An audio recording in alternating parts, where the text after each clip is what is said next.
eat. There's still more food out there. You're welcome to grab it and bring it in here if you'd like to finish up your eating. We're very excited to have with us today Angela LaChica, who is going to be our keynote speaker this afternoon. Yeah. Angela is President and Chief Executive Officer of LaChica Sports in San Diego, and she is also the co-director of the Players Coalition, which fights for social justice, an initiative with a number of NFL players, including Anquan Bolden and Malcolm Jenkins. Angela has over 20 years of experience consulting for major sports organizations and leagues, including the NFL, NBA, Major League Baseball, ESPN, Nike, Adidas, and the NCAA.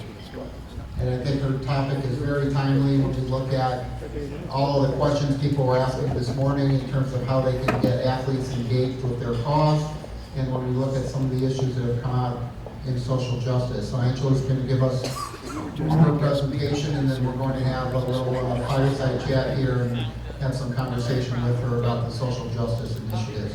Angela?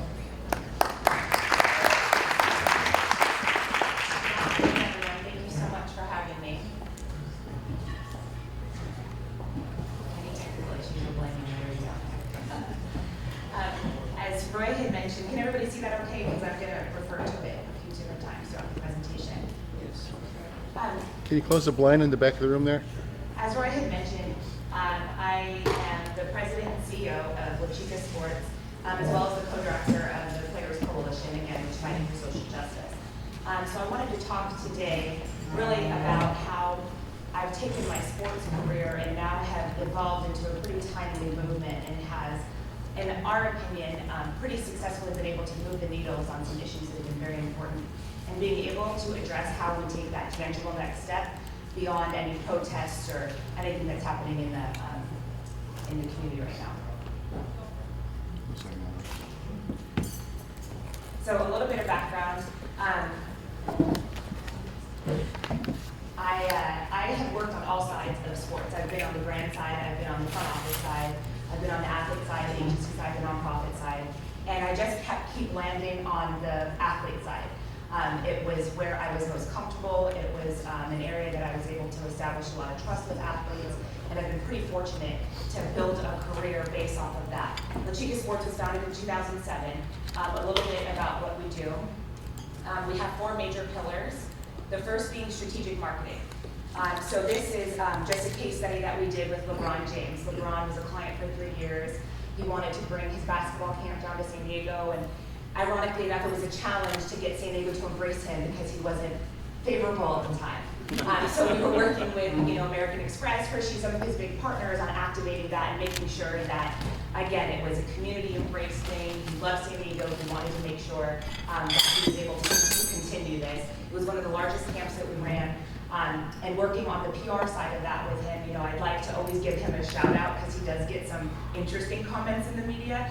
He's been one of the most participative athletes I've ever worked with. During his camp, he made sure that any workouts he had to do was done in the gym so the kids could always see him, and he refused to do any media anywhere in front of any of the kids to make sure that they knew that he was there for them and focusing on basketball. Next is media management on part of what we do. So Kawhi Leonard was a client. We managed all of his media through the 2011 draft and $5. So anybody can tell me why that was difficult? 2011, Chris, come on. It was the lockout. So we had to really get creative and getting people excited about Kawhi Leonard. Could you imagine media not wanting to talk to Kawhi right now? So we do that a lot for athletes. We focus either whether it's their charity events in the PR side, some of them have certain campaigns that we want to get through, we'll support that. The next pillar is community involvement. Vicki Golden is one of our clients. She is the first female in motocross and has just been fantastic and phenomenal in an all-male dominated field.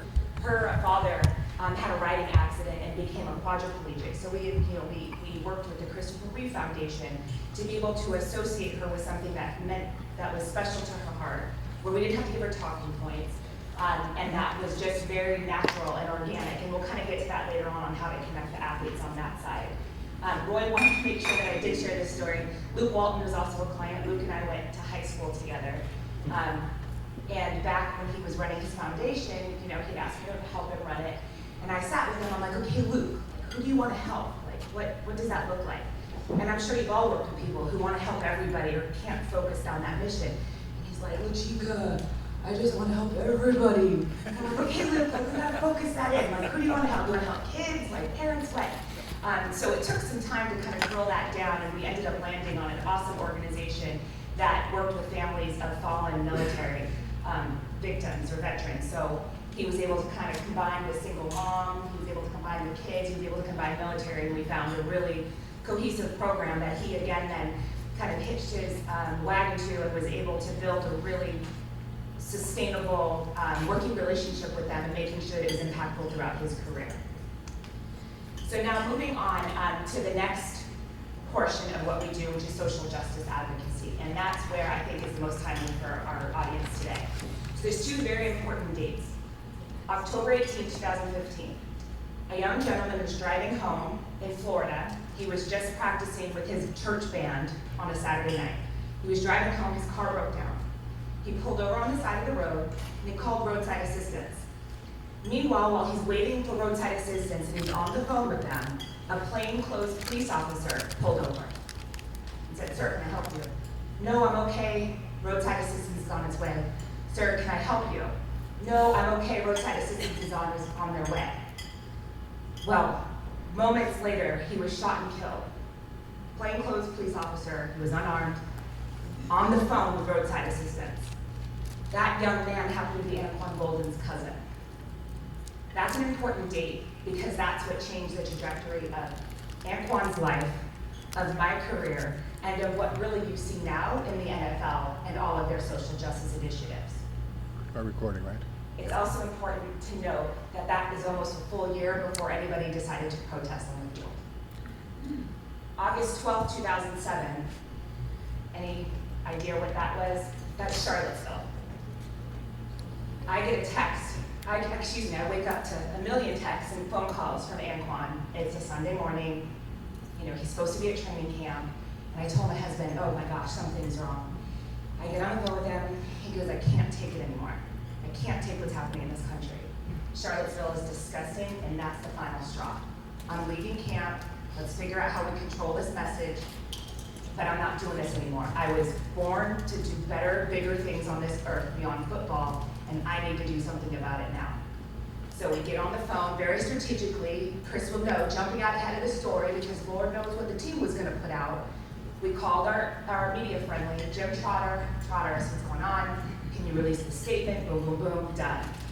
We had to really strategically work through all the media in that to continue to spin it, that it was not that he was walking away because he wasn't happy or whatever was happening, that he was walking away to commit himself to social justice initiatives. So from that, he founded the Players Coalition. The Players Coalition, you can go ahead to the next slide, is a group of NFL athletes and who all have various levels of commitment, whether it's just social engagement or whether it's going all the way to Washington, D.C. with us and testifying in front of a congressional hearing. Anquan looked around the league and he wanted to see who was doing things right. There was a lot of guys talking about social justice and there was a lot of guys protesting against it and wearing t-shirts, but there were very few guys who were going out there and meeting with their community members and meeting with their elected officials. So Anquan invited a group of 5 guys to Washington, D.C. in November of 2016. He invited one member in particular, which always stood out, was Josh McGowan. Josh McGowan was a quarterback with the Jets at the time, with Cleveland, then with the Jets. Well, we were sitting in some meetings, and this is interesting because it's pretty telling as to what the guy's commitment level is and who we're working with, and how Josh McGowan is sitting here and he realized when he's looking at 4 other black players that he had very different conversations with his boys the night before he left than they did have with their boys. And he understood that he needed to speak on issues that weren't impacting him at all. So that's pretty telling, and he knew it wasn't right. So we go in, we set up a bunch of meetings on Capitol Hill. They knew instantly that their platform, doors would fly wide open. Anybody wants to meet with them. Paul Ryan wants to meet with them. Everybody wants to meet with them because they want to meet their players until they start getting asked some hard questions.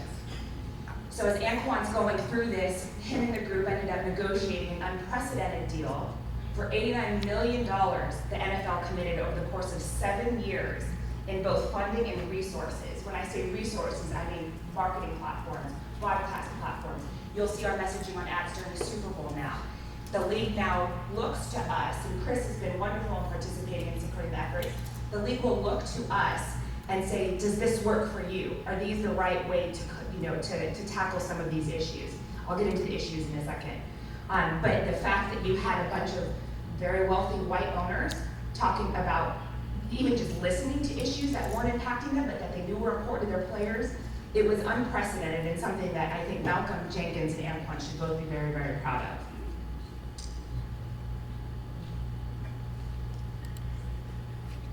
So the mission of the coalition is to end social injustices and racial inequality so future generations have the opportunity to thrive without barriers. Their mission statement, oh, it is not up there. You can go ahead and skip to the next slide. You can do that, I just did that. So the guiding objectives are really important. The players took a step back and they said, okay, what issues are most important to us and to our communities? And from those issues, what do we then tackle and what are those action plans? And how do we address issues that can be all-encompassing for players, not just alienating some players who maybe don't understand the nuances with bail reform or what that looks like with the prosecutor race. So they landed on 4 pillars: police and community relations, really establishing that trust and that accountability. And that was Antoine's biggest thing because he's now going through that. That same plainclothes police officer had not been convicted and was on paid house arrest up until just 2 months ago. He was trying to claim the stand your ground defense, and it wasn't working. And so Antoine just kept putting pressure, kept doing op-eds, kept doing media opportunities to let that judge know, we're paying attention, it's not right, it's not stand your ground, we're gonna hold you accountable. And they ultimately had a very bittersweet victory very recently.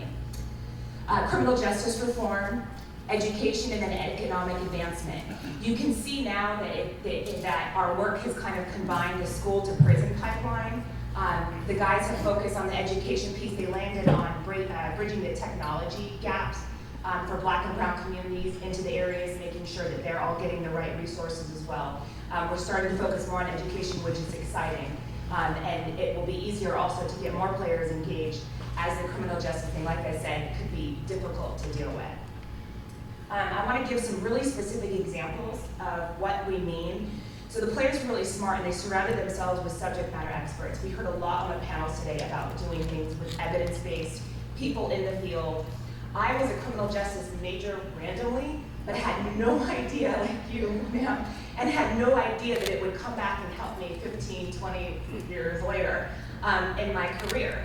So when we're looking at what a campaign looks like for these athletes and how we really make their most out of their platform, we have a few examples that I think are really tangible.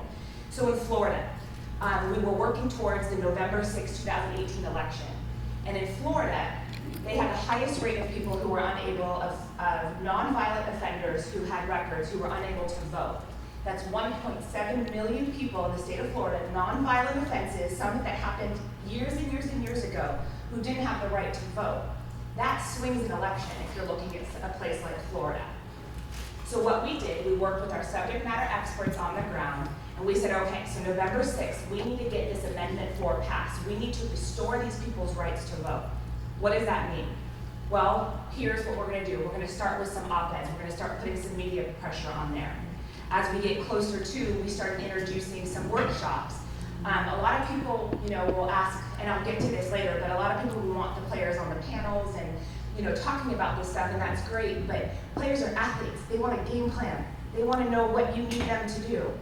So we had a voter restoration workshop in Pahokee, Florida, at Antoine's community. We had 40 different service agents out there. We had a bunch of people from the community come out there, and we had people donating the services, and we were able to get people's rights restored right there, whether we were doing expungements on their records, whatever that looked like. We sat there, and I watched a 42-year-old man who had just come from work. His mom was saving his place in line, and he just learned that his rights had been restored, his record had been clean. He was literally shaking as he was pulling his ID out of his wallet because it was the first time he'd ever been able to vote. 42 years old, like that's changing people's lives. And that's been putting them in a position to succeed in their own community and setting them up to be educated. Yeah, it was so emotional.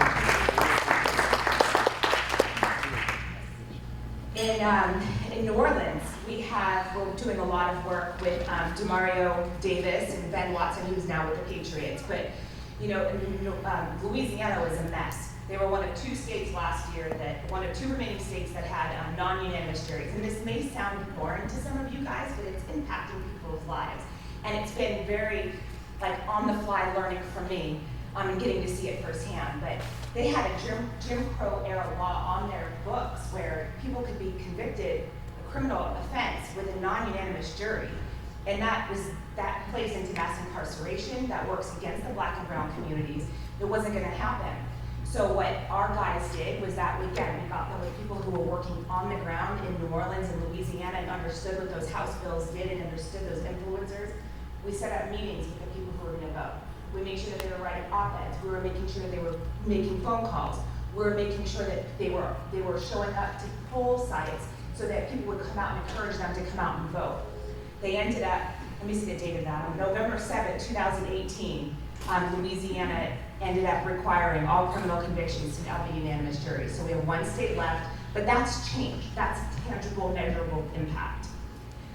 In Mississippi, we hosted a DA forum recently with Demario Davis and Adelius Thomas. We try to offer the platform to engage community members. So we've been doing these district attorney forums around the country. And we give the community members an opportunity. Of course, they want to come out and see these athletes, but it gives the district attorneys an opportunity to talk about their policy. Well, what it ends up doing is educating the community members on they have a right to choose who they want. These are elected officials who are doing this. And this is the power of those elected officials. So what happens more often than not, you get district attorneys who are not progressive, who don't show up because they don't want to answer the questions. So we end up, we have 2 wins now. We just found out last week that Jody Owens, who's a very progressive DA, just won down in Mississippi. And that's, we feel, directly because of the attention and the media platform we were able to get with those players and all the public pressure they were putting on it. As we've been sitting here all morning, Josh Norman from the Redskins, he's crazy. He may be, running with the Bulls right a week before training camp, but he's sitting here and he's trying to personally figure out how we bail out a bunch of the migrant workers, there was a big raid in Mississippi, the ICE raid in Mississippi, that's just devastating to people, devastating to families. So we're texting back and forth, okay, this should be the strategy, and this is what we do, and let's get a fund, going, and I'll text it to my players, and here's the social strategy. I mean, we are working with the most committed group of guys, and it has absolutely been a highlight of my career. I would like to kind of wrap with a little bit of like a call to action on how as nonprofits, you can better engage with some of these athlete partnerships and get the most out of it, as well as the athletes on the other end. I think it's important to connect an athlete, who shares the same passion as your organization. Help me help you. If you send me a request that wants, Antoine Bolden to come to, I don't want to, anything, X event that has nothing to do with what he's focused on, that's a no right off the bat. So maybe do some research, find athletes who are in that space, find somebody who, and it takes a lot of Instagram stalking and Googling and seeing what people are quoting, even seeing what guys are liking or retweeting to kind of gauge where their interest is and seeing if it sets you up better to get in front of them and to work together. I think creating and build out campaign that you can just plug the athlete into is really important. As a nonprofit, or if you're sitting here as a consultant, try to figure out how that looks and what those actionable items are. If somebody knows that here's the next 6 months, in Atlanta we're doing that right now, the next 6 months our end goal is a district attorney forum in March. So from there we're going to meet with the district attorney of Fulton County, then we're going to have a meeting with DeKalb, and then we're going to do a public forum to get people out to vote. And then we're going to do this, and here's the media campaign. The guy can see it, jump right into it, and know the dates and hit the ground running. We found it really good on cultivating some friendly media relationships, and getting people engaged in what it is that you're working on, what your nonprofit is focused on. Even if you have to bring in hey, I'll bring you Starbucks, come out and check out this youth camp that we're doing, we think you'd really be interested in it. Before you know it, you have some pretty vested media partners. We now have USA Sports columnists who normally cover drama at the league. who were texting me saying, oh my God, I can't believe Florida. Oh my God, I can't believe all those people got their rights restored. Because she started following us and she started getting invested in it. She started talking to these people who were directly impacted and communicating. She heard what it meant to them and to their families. And I think that's been so pivotal in what we're doing, because now they want a story. They don't want to just hear a one-off from you. They want your story. They want to hear how you're kind of building into this crescendo of what your end goal is. And they want to be able to check in on you and give updates to their readers and their followers. I think on the athlete side, it's important that when you're working with a nonprofit, or if you're a consultant and you're directing people like that, I think it's important to, again, and this has been mentioned earlier, looking for organizations that are subject-based, evidence-based. In our particular space, especially on the criminal justice, you know, early on we learned that just because you say you're bipartisan doesn't mean that you're evidence-based. And just because it's bipartisan doesn't mean that it's necessarily the right direction or the choice or the policy or whatever that looks like. Connecting with a nonprofit that's their charitable purposes versus starting your own foundations. You know, we talked a little bit about that as well. Very rarely, I think it was Stephanie who had mentioned, very rarely it's hard to get that one athlete foundation going and off the ground without a lot of legwork and some sustainability. And sometimes it's easier for those who want to just kind of connect with a nonprofit and build their strategy from there. And then I know on social justice, or anytime we're dealing with policy issues, whether it's funding for after-school programs or obesity programs or whatever that looks like, it's really important to understand where your funding comes from. We are unique because we have to be careful about that. Like, we don't take money from contributors because we can't make it look like they're trying to buy our policy directives. The players actually contribute a lot of it, and they take care of all their own expenses in addition to what the league is supporting. But one of those caveats was that we need to be able to make it player-driven. So these were issues that were important to the player. Again, it's been one of the highlights of my career, and you have people like, whatever you think about the commissioner. I know Chris loves the commissioner. I love the commissioner. He'll look at me and goes, "Ann, does that sound good to you?" I'm like, "Sure, RG, works for me." They know that we've put ourselves in a position that has been responsible and that has done a bunch of due diligence to carefully speak out on what these topics are, and that we've taken the time to learn and listen and learn and understand before they go out and they take any public stance on any issue ever. Yeah.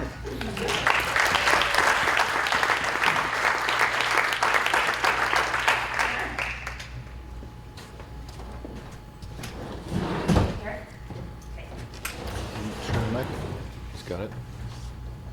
Is it on? Hello? Yes. Okay, I thought that was a very interesting presentation, and obviously you've got a background that's different from most of the people in the sports world, because you've really been on all sides of the coin. There's not many people that have been on the agency side, on the team side, on the player side. So walk us through a little bit how you got to doing the work you're doing now, because one of the most common questions I get from anybody is how did you get involved in sports, and what was your career path? Sure. I like to tell everybody that I got my first job in sports when I was 14 with the San Diego Padres. And this was in 1994, and community relations was brand new. And I just marched my happy self up to the owner's daughter who just bought the team and said, "Hi, I'm Angela. I know my way around the stadium." We had season tickets. I said, "I can help you with whatever you need." She's like, "Great." She thought I was older than I was. She thought I drove there every day. I took the city bus, and that summer I'm like, "Oh, so you can get paid and work in sports? I'm gonna do that." And then just stayed with it, and I volunteered at everything. I mean, there were times where early in my career, I would pay Nike to be able to let me go work their skills academies. And then the next summer, they're like, "Okay, like this is kind of pathetic, like we'll fly you out, like you can work for us, it's okay." But I did whatever I could to make sure that I was building that experience on every single side of it. There was one moment in my career, and I'll be quick with this, where I was actually told that I couldn't have a job because I was a girl. That was in 1998 with the San Diego State men's basketball team with Coach Fisher, who was wonderful. He's wonderful. I mean, he just sent us a baby gift. Like, he's wonderful. And he laughs at him telling me that now, but I was 18 years old, and he didn't want a girl traveling with the team. And I begged him, I said, "I want to make a career of this. Please take me on one road trip. I'm the only one who knows what's going on around here." He took me on the one road trip, and then 5 years later, he was retiring me as student manager, and I got Kawhi Leonard a few years after that. So it's funny because there was a moment in time where my path would have gone real left if he said no.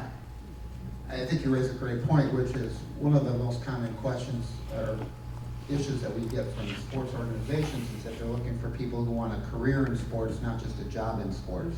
And so those are the people doing what you do to really take a long-term view of, I know I might not get paid a lot, or I may not get paid anything, or I may have to pay to be part of this opportunity, but that's really what's going to give you that job. So as you went through that, how did you decide, where was the crossover point from starting out in sports and the community relations side to getting into the branding and marketing? Again, I just think I took every opportunity I could anytime it came my way.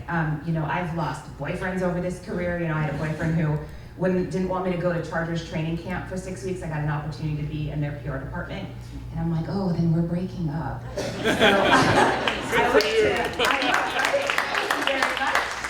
My husband thanks him too. But, you know, I just wasn't going to let anybody tell me otherwise. And when I'm teaching, I tell my students a lot of time, even your parents are gonna, they're gonna drive you crazy because they're gonna say, get a job, get a real job, get a job with insurance. And I was broke management for years. I had a steady hustle going on to make this happen and wouldn't do anything different. So as you got through that sports career, where did you start getting involved in the actions, the social justice type of work that led you to the Players Coalition? Yeah, that's a great question. It was Anquan. And Anquan was somebody that I had interaction with years before when he was with the Cardinals, and his publicist at the time had introduced us and said, she does a lot of community stuff. She may help your foundation. I met he and his wife. It didn't go anywhere, but that was okay. They hired a family friend. And then years later, like 7 or 8 years later, I got a message on our Instagram from his wife. And he's like, she goes, we'd like to talk to you about doing some work for us. Our publicist left, and we had a good rapport with you. I met them twice. We had a good rapport with you. We felt good about you. You want to talk to us? We're like, great. And then, unfortunately, it was after all of the stuff with his cousin was happening, and so it was a crash course for me. But he said, I want to go to Washington, D.C. I need you to help me do this and organize it. And that first trip in November of 2016 was game on from there. And then we've just now really only work with guys who are focused on social justice on that side of our business. It's interesting when you bring up those dates because it's really not that long ago. When you look at how long these issues have been going on, it's amazing that it's taken so long for this to generate some momentum. I think you can look in the papers every day, right? I wake up this morning to get ready to come down here, and the first thing I see online is that Ken Stills has been calling out Stephen Ross, the owner of the Miami Dolphins, because Stephen Ross has an initiative, a terrific initiative called RISE, which is the Ross Initiative for Sports Equality. They had a big presence down at the Super Bowl at the NFL Experience, and they're doing some great work in this space. But then on the flip side, he's hosting a $250,000 per plate fundraiser for Donald Trump. And so Kenny Stills is calling him out on that issue. Yeah, it's such a divisive time, and we're just, from a media standpoint, we're living and working in a world that's so rapid response. If you have to decide, are you going to chase every headline? And then if you are going to chase headlines, you need to make sure you're chasing the right ones. So, some of our guys decided to focus on the raid that's going on by ICE in Mississippi right now, and that's what we're going to put out a statement and an op-ed focusing on why that's not right, not focusing on other stuff. It's wild. And it's something that's going on every single day. I mean, as you said, you could chase headlines, you'd be doing nothing else other than tweeting up a storm just to respond to everything that's out there. The other story that I saw breaking actually while we were sitting here today was Colin Kaepernick tweeting that it's been 889 days since he was in a football training camp, I guess, and waking up at 5 a.m. and working, and I don't know, I'm interested to hear the Players Coalition to the extent that you can talk about that issue. I mean, we just hope that everybody gets in it and gets the work done, and it's all about the impact. So what's next on the horizon for the Players Coalition? You said the ICE raise is... Well, that's today, but this fall we're focusing a lot on policing and accountability. So we'll be doing some work with the Ravens in September, hosting a player education and town hall on policing, inviting some of the sheriffs out there. inviting some team security actually, who were usually either former PD or current PD, and giving the opportunity to the players to ask some questions that are impacting their communities. We're also doing a similar event in Orlando with Stan Van Gundy and Anquan. And then focusing again on the voter rights. Voting is going to be something that always is at the front of our efforts, because that's where the trickle effect happens. That's where you get the right elected officials in place. That's where you can influence policy and improve the communities. And I think the challenge that they've seen down in Florida is you can officially restore the voting rights for 1.4 million people, but the struggle has been practically to get everybody registered and to overcome the obstacles that a lot of the counties and municipalities are putting up. So how do you address those types of issues? That's a really good question. We do a lot of work in supporting like ground transportation, something that simple that most of us probably take for granted, that we can go to our polls and just pull up after work and just walk right in and the machines work. Well, it doesn't work like that in a lot of these communities. So we are working this time around to make sure that some of those impacted communities have proper machines that work and getting people through, because a lot of those people got to get back to work and it's set up on purpose. I mean, it's not okay. We do events like Souls to the Polls, where we support bus transportation from church to the polling sites in certain communities if they reach out to us. So anything, again, that's real tangible and is an action and not just, no offense to the panels, but from the athlete standpoint, they want to be able to, I can tangibly do that. Yes, let's go behind that. So look around the room. We've got 100 organizations represented here in all kinds of communities and all kinds of situations. What can the people in this room do to support the social justice initiatives? I think somebody had said it perfectly earlier, like look at what's important to you personally and what impacts you directly, because it may not just be the criminal justice and the policing side. It could be, gender equality. It could be education and all of that. So you need to look to see what is important to you. And I had no idea the power of elected officials. You need to be you need to vote, register to vote, and know who you're voting for. Fantastic. Angela, thank you for coming today. And appreciate you.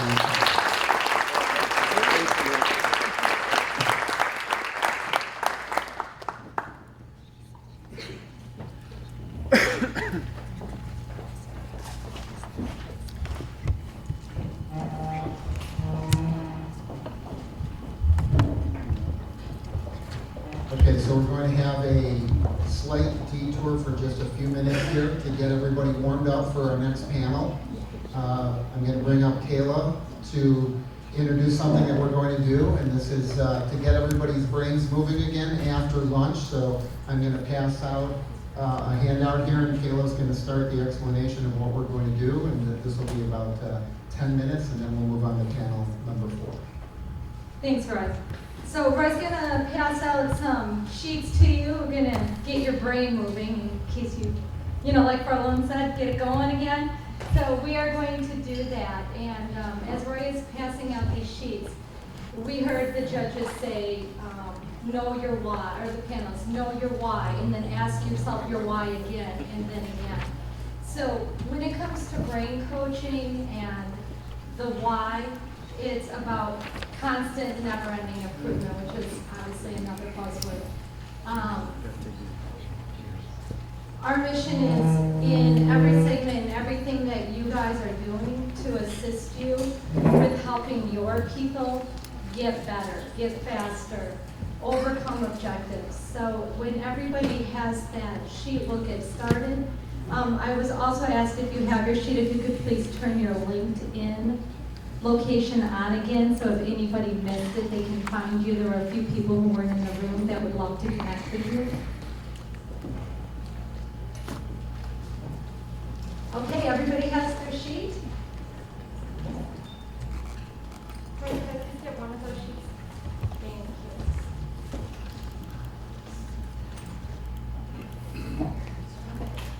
you. All right, guys.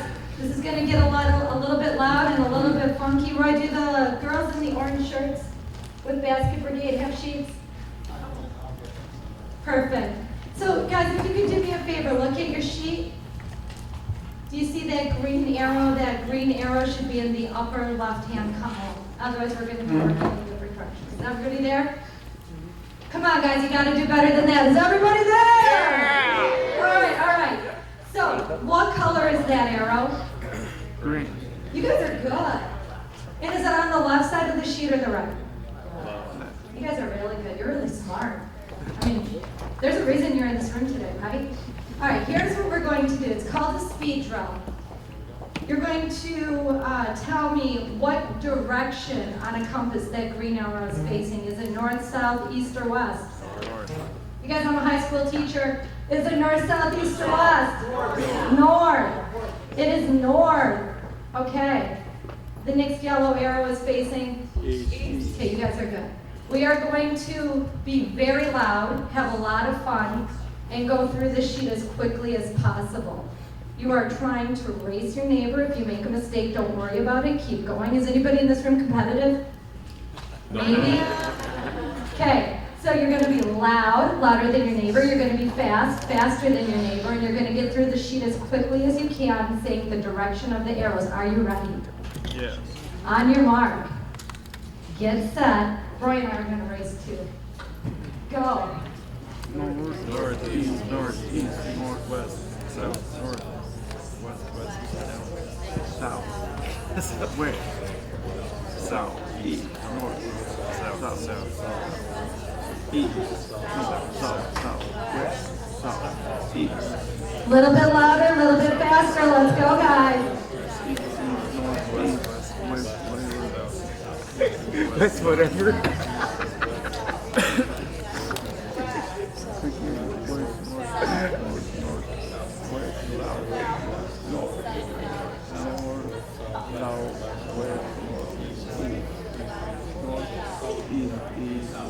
How you doing? Are you almost done?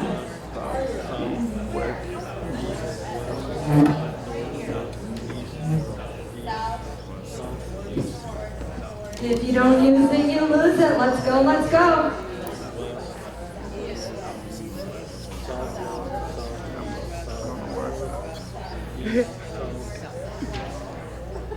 How are your brains doing? That was the easy one. That was the easy one.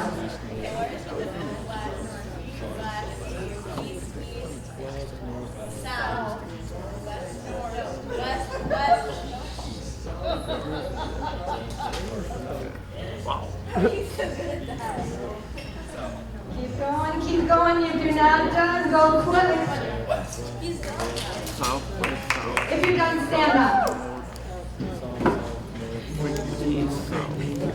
East, north, west, south, east, west, north, east, south, west. All right. What about those that aren't playing along? South, They're grounded. north. All right, guys, great job. What we're going to do next is we're just going to keep getting your brain to work and use different parts of your brain, okay? So we're going to do direction. Actually, fold your sheet in half. I'm brain don't work. Okay, that green arrow is still at the top on the left. That green arrow is facing up, down, left, or right. What's the answer? Up. All right, what about that yellow arrow? Up, down, left, or right? Right. Okay, you guys are really good. That blue arrow is? Up. And here's where we're going to switch it. That last arrow, I want you to say the color, which is?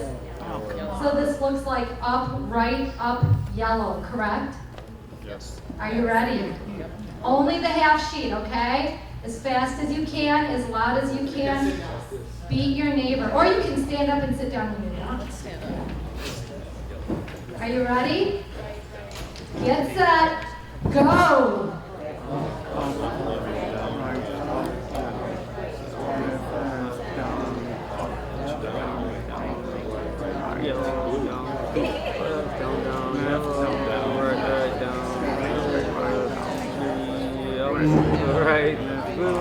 Right, down, left, green, down, yellow, red, right, left, down, up, down, right, up, green, down, left, down, red, right, up, left, red, left, up, right, up, left, down, blue, right, up, right, red, left, down, left, Fuck you.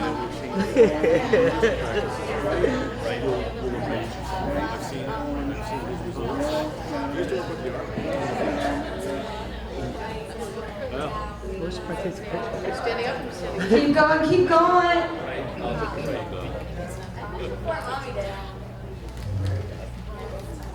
Starting to get quiet in here. All right, good job. We're gonna switch your brain up one more time. This time it's gonna be direction, direction, direction. And we're gonna give you a code for fruit. For what? If you have green, it is. If you have yellow, it is. If you have blue, it is. And if you have red, there you go.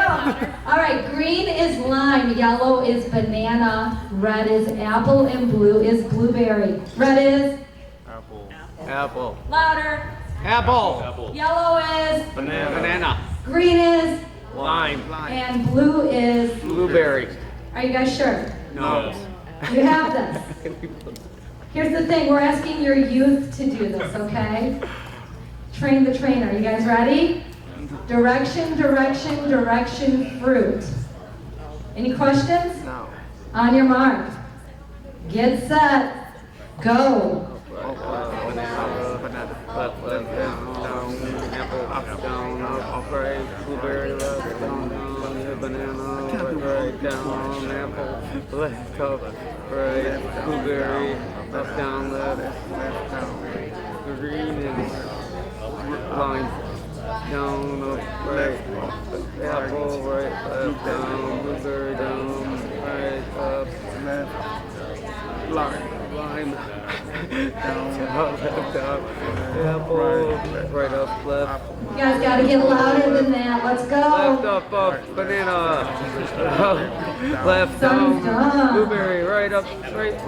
Apple. Left down, left. Lime.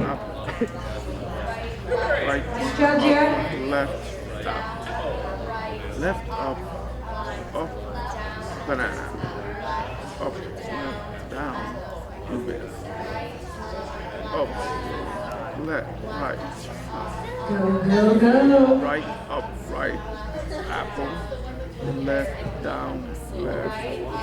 You know, this really helps somebody who do not know the left. All right. Great job, guys. At this point, we're gonna ask everybody to stand up.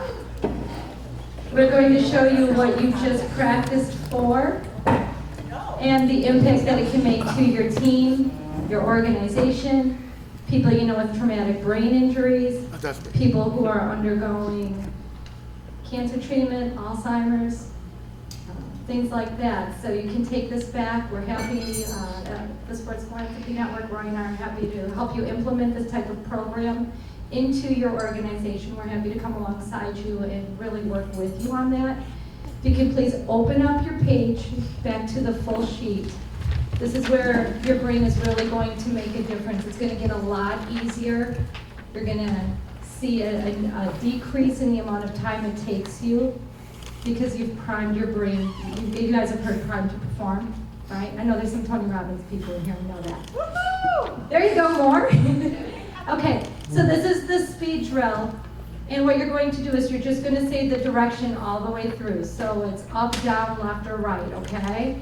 You want to be loud. You want to be fast. If you make a mistake, do not correct yourself. You're training your brain to keep going, and you're training your brain to see what's coming next, okay? So very good for sports performance as well. On your mark, get set, go.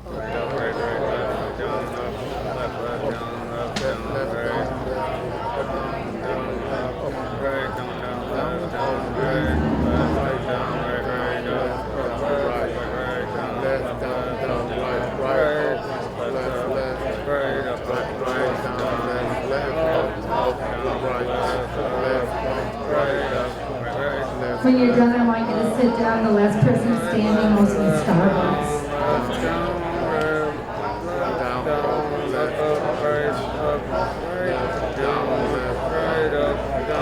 Right, down,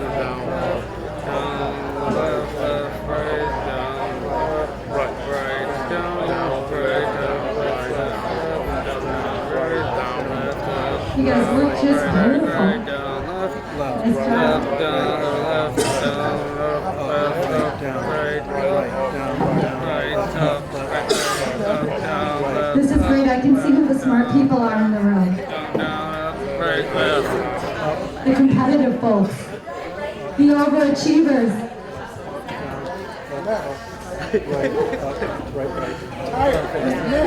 How'd you do? Anybody feel like the last time they did that, they had just a little bit more confidence and they were able to get through it a little bit easier than they did the first time? Raise your hand if that was the case, please. It's funny how your brain works, huh? Nobody had any problem knowing that the first arrow was green. Nobody had any problem knowing that it was facing up. But when you start putting all of those things together, your brain has to work very, very hard to assess that information and to see the information that's coming next.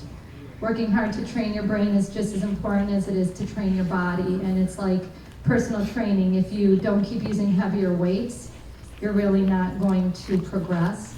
And it's our Heart with the Sports Philanthropy Network to have total wellness in our programs and to incorporate the mind aspect just as much as the physical aspect. So we're happy to help you.